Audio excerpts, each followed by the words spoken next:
My father is the president of the greatest fans of Roberto Clemente Club, Boogie Down, Bronx chapter. Ask my father why he named me Clemente. Ask him why he thinks that the number 21 should be retired forever, and he'll start acting like he's a great debater.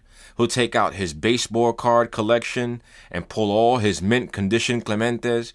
Then he'll start calling Clemente. I mean, really calling him like he was trying to talk to the ghost of Roberto Clemente.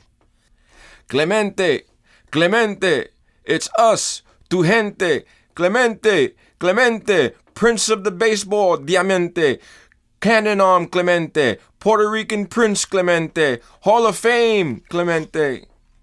My Uncle Junior, another big Clemente fan, who wears his Pittsburgh Pirates cap with his Sunday church suits, if he was here, he would join my father and say, Clemente hit curveballs before they dropped, hit fastballs that made a catcher's mitt pop, had a glove like a spider's web dipped in gold, high ball hitter, sinker ball hitter, spitball hitter, never swing at the first pitch kind of hitter. Who else got a hit in every game of the World Series? Then he points at me and says, when your teacher takes attendance and she calls Clemente, you stand up and say, Presente.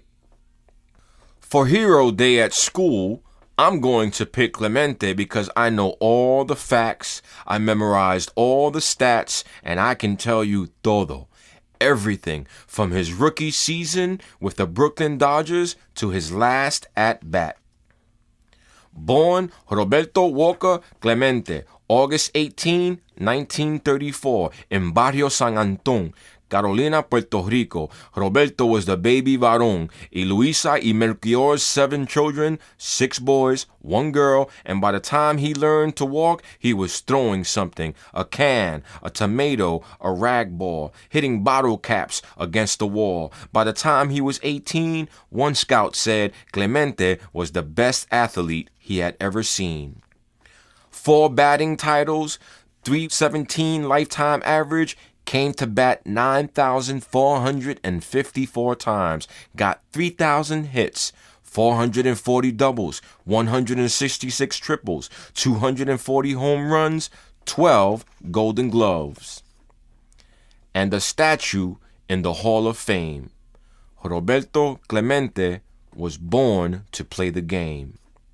And just when you think you know all about Clemente, Mommy jumps in and reminds us that he was a good father and a good son, because right in the middle of celebrating the World Series, Clemente interrupted the broadcaster and said, and before I say anything in English, I like to say something to my mother and father in Puerto Rico. En el día más grande de mi vida, para los nenes la bendición mía, y que mis padres me echen la bendición.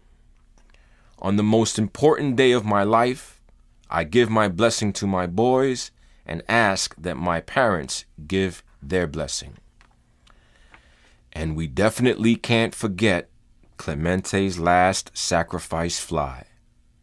New Year's Eve, 1972, Roberto Clemente gets on an airplane. He's going to Nicaragua to help people who lost their homes in an earthquake. The plane never got across the ocean. It was too heavy. It had too many boxes of food and clothes, medicine and toys. The plane crashed into the water, and Roberto disappeared. His wife, Vera, his 3 sons, Roberto Jr., Luis, and Enrique, waited at El Morro, watching the waves for days and days, hoping that Roberto would come home. The whole island cried and cried for our hero, nuestro tesoro. Remember, Mommy says, there were days when Roberto wanted to quit, throw his glove away, and go home, because some fans were sending him ugly letters and calling him nasty names. But he never gave up. Nunca abandonó su sueño.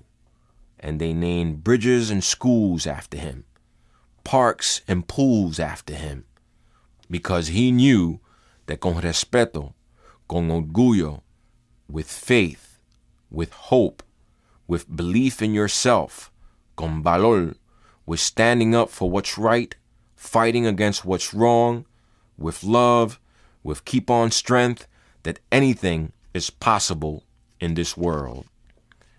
Even being one of the greatest baseball players that ever lived. And that, my love, Mommy says to me, hugging me until I'm dizzy, is why we named you Clemente.